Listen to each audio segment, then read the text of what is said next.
জানিয়ে দেব আজকের সর্বশেষ আপডেট বাংলা সংবাদ। প্রথমেই শিরোনাম। এবার ডক্টর ইউনূসের পতন নিশ্চিত, কঠিনভাবে রেগে গেছেন সেনাপ্রধান। 10 লক্ষ আওয়ামী লীগের নেতাকর্মী নিয়ে বাংলাদেশে আজকে রাতেই প্রবেশ করবেন সাবেক প্রধানমন্ত্রী শেখ হাসিনা। এইদিকে সমন্বয়করা সবাই দেশ ছেড়ে পালাচ্ছে। সমন্বয়ক সার্জিস আলম এবং হাসনাত আবদুল্লার সকল গোপন তথ্য জেনে গেছে সেনাপ্রধান। আজকেই তাদেরকে গ্রেপ্তার করা হবে জানালেন সেনাপ্রধান। এইদিকে নরেন্দ্র মোদী এবং ডোনাল্ড ট্রাম্পের সহযোগিতায় লক্ষ লক্ষ নেতাকর্মী নিয়ে আজকে রাতেই প্রবেশ করবেন শেখ হাসিনা। আজকেই ক্ষমতা গ্রহণ করবেন জানিয়েছেন সেনাপ্রধান। ইতিমধ্যেই ঢাকা শহরের অলিতে গলিতে শেখ হাসিনার তাণ্ডব শুরু হয়ে গেছে। ছাত্রলীগের সঙ্গে সংঘর্ষে মেতেছেন জামাত, বিএনপি সহ ছাত্রদের নতুন নাগরিক পার্টি। সর্বশেষ জানবেন প্রধান উপদেষ্টা ডক্টর মোহাম্মদ ইউনূস কিভাবে পদত্যাগ করতেছেন। অপরদিকে অন্তর্বর্তীকালীন সরকারে থাকা উপদেষ্টারা এখন কি করবেন? অনেকেই দেশ ছেড়ে পালিয়েছেন। এইদিকে প্রধান উপদেষ্টা ডক্টর মোহাম্মদ ইউনূস সেনাপ্রধানের কাছে পদত্যাগ করলেন। শেখ হাসিনাকে আজকেই ক্ষমতা বুঝিয়ে দিবেন সেনাপ্রধান। এইদিকে রাষ্ট্রপতি শাহাবুদ্দিন চুপ্পু ঘোষণা দিয়েছেন কেউ যেন দেশ থেকে পালাতে না পারে। এতক্ষণ শুনলেন সংবাদ শিরোনাম, এখন শুনবেন বিস্তারিত ভিডিও। সো ইনুসকে একটি কথা বলতে চাই যে সুদখোর মহাজন ইনুস, আপনি হচ্ছেন এই বর্তমান যুগের, এই বর্তমান পৃথিবীতে নাম্বার 1 ফেসিস্ট স্বৈর শাসক হচ্ছেন আপনি। আপনি এই একটা বাংলাদেশকে, এত সুন্দর একটা দেশকে আপনি আজকে ধ্বংসের দ্বার প্রান্তে, একদম খাদের কিনারায় নিয়ে গেছেন আপনি। সো তাই আপনাকে বলবো, আপনি রিয়ালিটি মেনে নেন, রিয়ালিটি মেনে আপনি পদত্যাগ করুন, আপনি এই দেশ ছেড়ে চলে যান,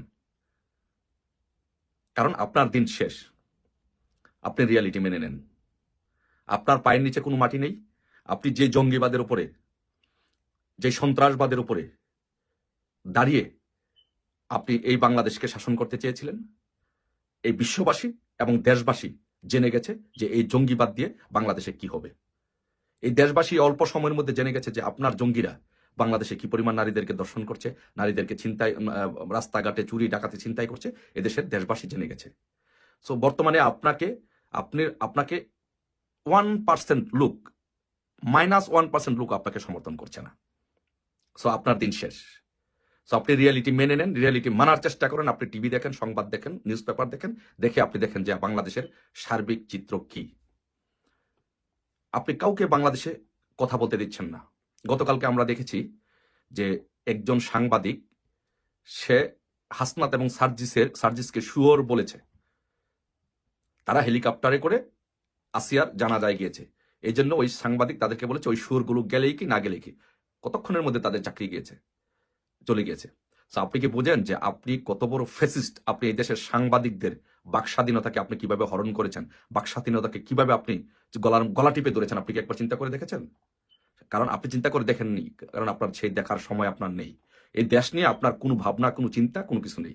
আপনি শুধু সারাদিন বসে বসে ইন্টারন্যাশনালি যোগাযোগ করছেন কিভাবে আপনি বাংলাদেশ থেকে কর ফাঁকি দিয়ে বিভিন্নভাবে দুর্নীতির মাধ্যমে টাকা পাচার করে বিভিন্ন দেশে গিয়ে আপনি সামাজিক সুদের ব্যবসা করতে পারবেন। এটা হচ্ছে আপনার চিন্তা ভাবনা। এটা এই দেশবাসী বুঝে গেছে, এই দেশের জনগণ বুঝে গেছে। আপনি জাতিসংঘের মহাসচিবকে এনে সাংবাদিকদের সামনে, দেশ ও জাতির সামনে প্রেজেন্ট করে আপনি বোঝাতে চাচ্ছেন বিশ্বের কাছে আপনার কত বড় সম্মান, বিশ্বের কাছে, বিশ্বের সাথে আপনার কত কানেক্টিভিটি আছে। এগুলো সব বোগাস। শুনেন, আপনাকে একটা কথা বলি, আপনি ইতিহাস থেকে শিক্ষা নেন, অভিজ্ঞতা থেকে শিক্ষা নেন। পাকিস্তানের সাথে যখন বাংলাদেশের যুদ্ধ হয়, তখন মার্কিন রণতরী অন দা ওয়ে ছিল। মার্কিন যুক্তরাষ্ট্র শুধু সহযোগিতা করে নাই, শুধু সাপোর্ট করে নাই, তাদের রণতরী অন দা ওয়ে ছিল পাকিস্তানকে সহযোগিতা করার জন্য। তারপরেও কিন্তু পাকিস্তান বাংলাদেশকে শাসন করতে পারে নাই। বাংলাদেশের মানুষ বাংলাদেশকে স্বাধীন করেছে। সো আপনাকে একইভাবে আপনাকে বলতে চাই, আপনি যতই চেষ্টা করেন বাংলাদেশের মানুষকে পাকিস্তানি বাপ দ্বারায় জঙ্গিদের উপরে ভর করে, মৌলবাদীদের উপরে ভর করে, সন্ত্রাসবাদের উপরে ভর করে এই বাংলাদেশকে শাসন করবেন, শোষণ করবেন, এটা কখনো সম্ভব হবে না। এই দেশের জনগণ কখনো মেনে নেবে না। আপনি কি জানেন এই বাংলাদেশে এই মুহূর্তে সবচেয়ে জনপ্রিয় নেতাকে? এই দেশে, বাংলাদেশে এই মুহূর্তে সবচেয়ে জনপ্রিয় প্রধানমন্ত্রী নেতা হচ্ছেন বঙ্গবন্ধু কন্যা শেখ হাসিনা। এটাই রিয়েলিটি। এই রিয়েলিটি আপনি মেনে নেন, মেনে তার কাছে ক্ষমতা দিয়ে হস্তান্তর করে আপনি বিদায় নেন। মিস্টার ইনুস, আপনাকে চ্যালেঞ্জ করলাম, চ্যালেঞ্জ, যে আপনি ঘোষণা করেন 24 ঘন্টার নোটিশে আপনি ঘোষণা করেন যে শেখ হাসিনা বাংলাদেশে আসবে, বাংলাদেশে কোনো রক্তপাত হবে না, ঢাকা শহরে শেখ হাসিনা আগামী 24 ঘন্টার মধ্যে আসবে, আপনি বাংলাদেশে 1 কোটি লোক তাকে সংবর্ধনা দিবে। আর অন দা আদার হ্যান্ড আপনার সাথে চ্যালেঞ্জ করলাম, আপনি কোথাও যাবেন, কয়জন লোক হবে আপনার পুরা রাষ্ট্রীয় মেকানিজম যদি আপনি ব্যবহার করেন, তারপর আপনি 50,000 লোক আপনি জড়ো করতে পারবেন না।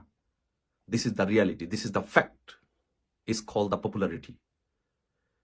শেখ হাসিনা বাংলাদেশে এত জনপ্রিয়, বাংলাদেশের লক্ষ লক্ষ কোটি কোটি মানুষ শেখ হাসিনাকে ভালোবাসে। এই মানুষ এখন বুঝে গেছে যে আপনি আসিয়ার মতো একজন ছোট বাচ্চাকে অবশ্য শিশুকে দর্শনের হাত থেকে বাঁচাতে পারেন না। এই বাংলাদেশের জনগণ বুঝে গেছে যে আপনি নারী সমাজকে রক্ষা করতে পারেন নাই, নারীদের ইজ্জত রক্ষা করতে পারেন নাই, নারীদেরকে তাদের সম্ভ্রম রক্ষা করতে পারেন নাই। কিন্তু এই বাংলাদেশে বঙ্গবন্ধু কন্যা শেখ হাসিনা এক হাতে গোটা বিশ্বটাকে নিয়ন্ত্রণ করেছেন, আর এক হাতে বাংলাদেশের জনগণকে নিয়ন্ত্রণ করেছেন। বাংলাদেশের জনগণকে তার নিরাপত্তার চাদরে, তার ভালোবাসার মমতার নিরাপত্তার চাদরে পুরো বাংলাদেশের নারী সমাজকে সে আগলে রেখেছিল। তার ভালোবাসার চাদরে, নিরাপত্তার চাদরে বাংলাদেশের নারী সমাজকে ডেকে রেখেছিল। এটার নাম হচ্ছে বঙ্গবন্ধু কন্যা শেখ হাসিনা। এই জন্য বাংলাদেশের নারী সমাজ আজকে জেগে উঠেছে। বাংলাদেশের নারী সমাজের আজকে প্রত্যেকটা নারী সমাজ আজকে জেনে গেছে, বুঝে গেছে যে বাংলাদেশে বঙ্গবন্ধু কন্যা শেখ হাসিনা তাদের জন্য কি অমূল্য সম্পদ ছিল, কি রত্ন ছিল। সেই রত্নের জন্য, অমূল্য রত্নের জন্য এই রমজান মাসে বাংলাদেশের মানুষ রোজা রেখে, নামাজ পড়ে, তাহাজ্জুদ নামাজ পড়ে, নফল নামাজ পড়ে, দুহাত তুলে আল্লাহর কাছে দোয়া করতেছে, হে আল্লাহ, আমাদের বঙ্গবন্ধু কন্যা শেখ হাসিনাকে আমাদের মধ্যে ফিরিয়ে দাও, আমাদের বঙ্গবন্ধু কন্যা শেখ হাসিনাকে বাংলাদেশে দিয়ে দাও, আমাদের ইজ্জত রক্ষা করার জন্য বঙ্গবন্ধু কন্যা শেখ হাসিনাকে দাও, আমাদের দেশটা রক্ষা করার জন্য বঙ্গবন্ধু কন্যা শেখ হাসিনাকে আমাদের মাঝে ফিরিয়ে দাও, আমাদের নারীদেরকে দর্শনের হাত থেকে রক্ষা করার জন্য বঙ্গবন্ধু শেখ হাসিনাকে ফিরিয়ে দাও, আমাদেরকে মানুষের জীবন বাঁচানোর জন্য, চুরি ডাকাতি ছিনতাই থেকে এই দেশকে রক্ষা করার জন্য, এই বাংলাদেশটাকে রক্ষা করার জন্য আমাদের মাঝে বঙ্গবন্ধু কন্যা শেখ হাসিনাকে ফিরিয়ে দাও। এই দেশের মানুষ আজকে দুহাত তুলে আল্লাহর কাছে প্রার্থনা করছে, আল্লাহর কাছে দোয়া করছে, মানুষ রোজা রাখছে, নামাজ পড়ছে, তাহাজ্জুদ নামাজ পড়ছে বঙ্গবন্ধু কন্যা শেখ হাসিনার জন্য। এটাই রিয়েলিটি, এটাই বাস্তবতা। এই বাস্তবতা, এই রিয়েলিটি মেনে ইনুস তুমি পদত্যাগ করো। বঙ্গবন্ধু কন্যা শেখ হাসিনার হাতে ক্ষমতা, সাংবিধানিক প্রধানমন্ত্রী বঙ্গবন্ধু কন্যা শেখ হাসিনার কাছে ক্ষমতা হস্তান্তর করে বিদায় নাও। যদি তুমি বিদায় নিতে পারো তাহলে তুমি জানে বেঁচে যাবে, আর যদি তুমি বিদায় নিতে না পারো তাহলে তুমি গণদোলার শিকার হবে। জনগণ তোমাকে এমন ভাবে পিটিয়ে মারবে, জনগণ তোমাকে এমন গণদোলাই দিয়ে তোমাকে মারবে, এই পৃথিবীর ইতিহাসে রচিত হবে এক নতুন অধ্যায়, যে একটি দেশের প্রধান উপদেষ্টা গণদোলার শিকার হয়ে মৃত্যুবরণ করেছেন। এটাই হবে তোমার প্রায়শ্চিত্ত, এটাই হবে তোমার পরিণতি। এই রিয়েলিটি যদি তুমি মেনে নিতে না পারো তাহলে তোমার অবশ্যই এই পথে তোমার জীবন যাবে। আর যদি তুমি সেই রিয়েলিটি মেনে নাও, পদত্যাগ করে বঙ্গবন্ধু কন্যা শেখ হাসিনার কাছে ক্ষমতা হস্তান্তর করে বিদায় নাও, সুদের ব্যবসা করো, that's good, we don't have any problem with that. But Bangladesh নিয়ে ছিনিমিনি খেলার চেষ্টা করো না, তুমি রিয়েলিটি মেনে তুমি পদত্যাগ করো। হেলিকপ্টারে মাগুরা যাওয়া প্রসঙ্গে মুখ খুললেন সমন্বয়ক সার্জিস আলম। সম্প্রতি ধর্ষণের শিকার হয়ে মারা যাওয়া শিশুটির জানাজায় অংশ নিতে হেলিকপ্টারে মাগুরা যাওয়ার নানা আলোচনা সমালোচনা চলছে সার্জিস আলমকে নিয়ে। এ নিয়ে আজ মুখ খুলেছেন জাতীয় নাগরিক পার্টির এনসিপি উত্তরাঞ্চলের মুখপাত্র সংগঠন। তিনি বলছেন, সেনাবাহিনী ও র্যাব থেকে পরিবারের জন্য বরাদ্দ করা হেলিকপ্টারে যখন একাধিক সিট খালি থাকার কথা শুনেছি, তখনই মাগুরায় গিয়ে তার জানাজায় অংশগ্রহণ করার ইচ্ছা ব্যক্ত করেছি এবং জানাজা শেষে আবার ঢাকায় ফিরেছি। শনিবার 15 মার্চ দুপুরে সামাজিক যোগাযোগ মাধ্যমে ফেসবুকে নিজের ভেরিফাইড আইডিতে দেওয়া এক পোস্টে এসব কথা বলেন এনসিপির এই নেতা। সার্জিস আলম লেখেন, চলেন সোজা সাপটা কিছু আলাপ করি।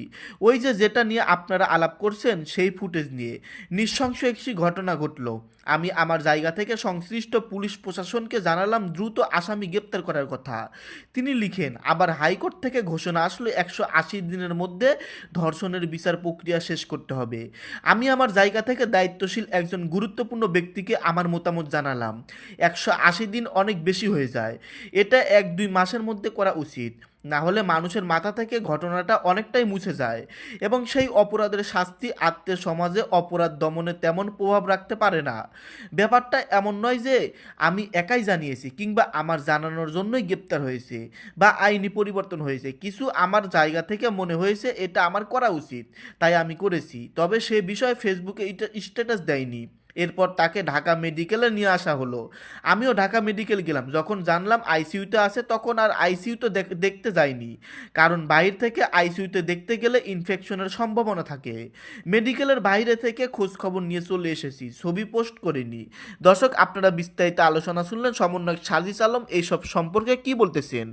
বর্তমানে দেশের পরিস্থিতি খুবই উত্তপ্ত, যে কোনো সময় যে কোনো ঘটনা ঘটতে পারে। দর্শক, এই সম্পর্কে আপনাদের ব্যক্তিগত মতামত ভিডিওতে কমেন্টে অবশ্যই জানিয়ে দিবেন এবং আপনি যদি চ্যানেলটাকে এখনও সাবস্ক্রাইব করে না থাকেন তাহলে অবশ্যই চ্যানেলটাকে সাবস্ক্রাইব